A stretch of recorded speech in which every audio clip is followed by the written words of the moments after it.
Olá, seja bem-vindo ao segundo módulo da disciplina de Introdução à Fotogrametria e o projeto aerofotogramétrico. E nessa aula nós vamos falar sobre o planejamento do voo. Então, antes de mais nada, um dos quesitos primordiais aí do voo é o vento, porque o vento ele tanto pode ajudar na operação, como ele também pode impedir a operação, ou seja, de acordo com o vento, a operação tem que ser cancelada. Então, uma das principais variáveis aí que você deve levar em consideração, que você deve analisar, é a questão do vento. E eu vou discorrer um pouco para vocês aqui a questão de direção de vento, qual a melhor forma de você sobrevoar, como isso ocorre. Então, a primeira direção aqui que nós vamos falar é do vento de proa. O que é o vento de proa? O vento de proa é o vento que ele vem no sentido da frente da aeronave, ou seja, do bico da aeronave. Então a aeronave aqui é o sentido de voo dela, da direita para a esquerda, e o vento de proa ele está no sentido do bico da aeronave, ou seja, a aeronave está voando contra o vento. Então quando está voando contra o vento é o vento de proa. E o que ocorre?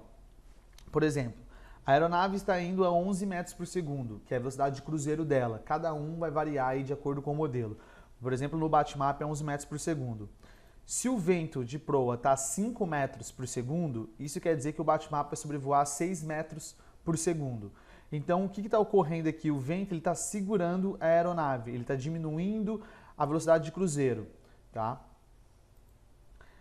O outro tipo de vento é o vento de cauda, que como o próprio nome diz, é um vento que vai na cauda da aeronave, ou seja, quando a aeronave voa a favor do vento. Então aqui está a faixa de voo, a direção do voo, que é da esquerda para a direita, e o vento também é da esquerda para a direita, ou seja, o vento está indo a favor da cauda da aeronave.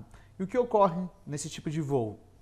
A aeronave está a 11 metros por segundo, recebe um vento de 5 metros por segundo, então ela vai sobrevoar a 16 metros por segundo. E tem que tomar muito cuidado com esses tipos de direções de vento, por quê? Porque a aeronave ela precisa de um tempo e ela precisa de uma distância para tirar entre uma foto e outra. Então ela tirou uma imagem, ela vai percorrer uma certa distância, ou em alguns modelos vai ter um determinado tempo que vai se passar e ela vai tirar outra imagem. Isso para garantir das partes mais importantes que a gente viu na aula passada, que é a sobreposição das imagens, correto? Então isso pode influenciar diretamente nessa questão da sobreposição, porque quando o vento de proa, que a aeronave vai contra, ele está segurando a aeronave. Então um problema muito grande são nas aeronaves que disparam por timer, ou seja, por tempo, que vai estar lá de 1 em 1 segundo. Nesse caso, aonde o vento, deixa eu passar aqui, aonde o vento ele tá de proa, é que ele vai segurar a aeronave, então a aeronave vai fazer uma velocidade de cruzeiro menor, isso vai acontecer que vai encavalando as imagens, ou seja, vai tirando uma imagem uma em cima da outra, tá? E quando a aeronave retornar e tiver um vento de cauda, o que pode ocorrer é que a aeronave vai vir numa velocidade acima, o que vai acontecer alguns buracos no mosaico. Principalmente porque as câmeras, cada modelo tem um buffer que chama, que é o tempo mínimo que ela precisa entre uma foto e outra. Então, por exemplo, na Sony Alpha 6000, que é a que é utilizada no Batmap, ela precisa de pelo menos 1 segundo. 1 segundo para ela conseguir bater uma outra foto. Então, se a velocidade for maior que isso, pode ser que ela não consiga bater uma foto a tempo e ocorra alguns buracos aí do mosaico por conta do vento, tá? E lembrando que, por exemplo, se a velocidade da aeronave é 11 metros por segundo e você está com um vento de 11 metros ou 12 metros por segundo, já viabilizou a sua operação. Então, um vento que é maior aí que a velocidade de cruzeiro é um vento no qual você não deve voar, porque vai colocar a sua aeronave em risco e não vai ser um voo que vai render, que a gente chama, né? Vai ser um voo bem segurado. Então, o que é o melhor a se fazer no caso aí das aeronaves do tipo de asa fixa, que o vento ajuda muito, mas também pode complicar bastante. Então o fator vento tem que ser bastante estudado. É fazer o voo de través. O que é o voo de través? É quando o vento ele está de través, é quando você tem uma faixa da aeronave, o sentido aqui que é da direita para a esquerda, por exemplo, e você tem um vento na transversal, por isso que é través. O vento ele é transversal a linha, né, de voo da aeronave. Então, o que ocorre? A aeronave está sobrevoando e o vento está batendo aí na sua lateral. Então, a aeronave, o Batmap faz isso e algumas aeronaves do mercado também faz, é que para compensar esse vento de través, ele faz o que nós chamamos de crab. Por que crab? Porque o crab ele vem do inglês, né, que é caranguejo, que anda de lado, ou seja, a aeronave ela rotaciona em torno do seu eixo Z para compensar com a aerodinâmica o vento. Então ela faz um voo inclinada. Quanto mais forte for o vento, maior vai ser a inclinação. O que isso é importante? É que a aeronave ela não tira a câmera apontando para baixo, na ortogonal, né? Então por que ocorre? Se alguns modelos a aeronave para compensar o vento, ela sobe ou abaixa a asa, pode ser no momento que ela subir a asa, a câmera vai vir na perpendicular ali e vai tirar uma foto oblíqua, não vai tirar uma foto ortogonal, não vai tirar foto do terreno. Então isso pode ocorrer também alguns buracos no mosaico.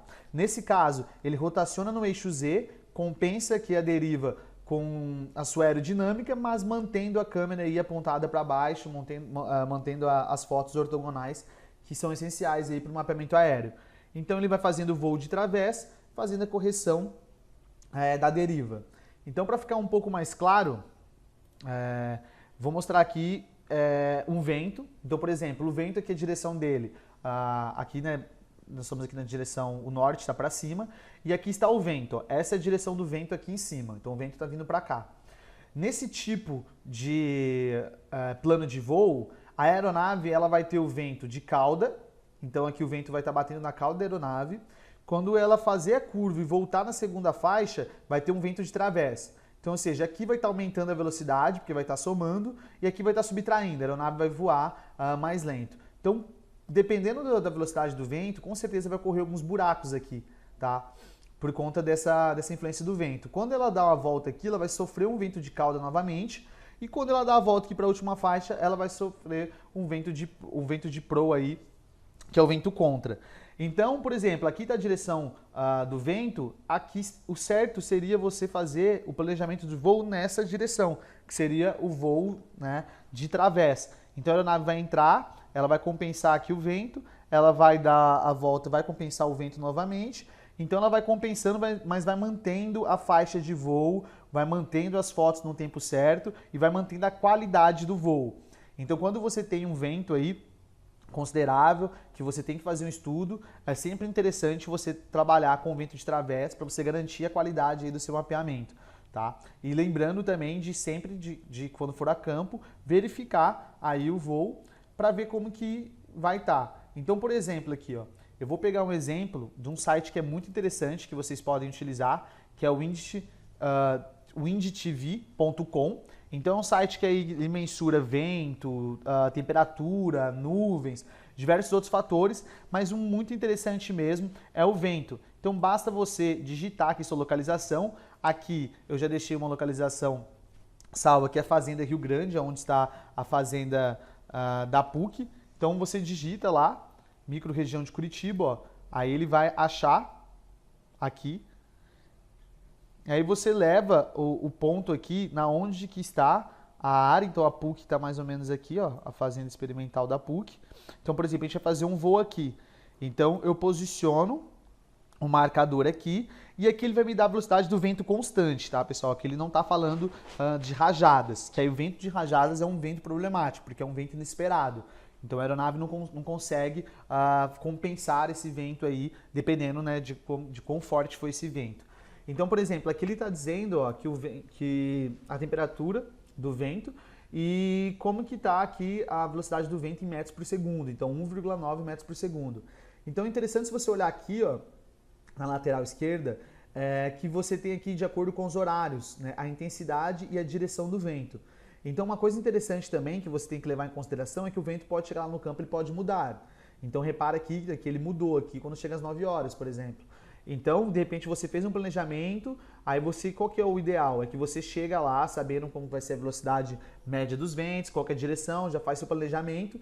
Porém, chegou lá no campo, o que você faz? Faz um teste, pega um pouco de terra, joga para cima para ver a direção do vento, pega um pouco de grama, joga para cima, ou até mesmo compra uma biruta e leva sua biruta lá para o campo e você vê que a direção mudou. Aí no seu próprio planejamento de voo, você posiciona para que a sua aeronave voe de través. Então é sempre importante você voar de través para garantir a qualidade do voo.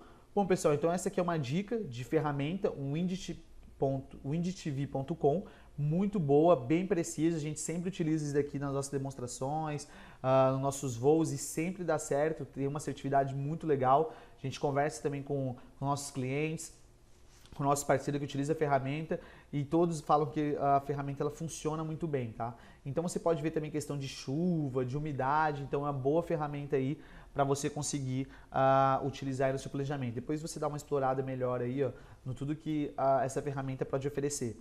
Então eu agradeço aí a sua atenção e no próximo vídeo dessa aula nós vamos fazer aí um planejamento básico no Mission Planner para vocês verem como que faz um planejamento aí de uma área, beleza? Até mais!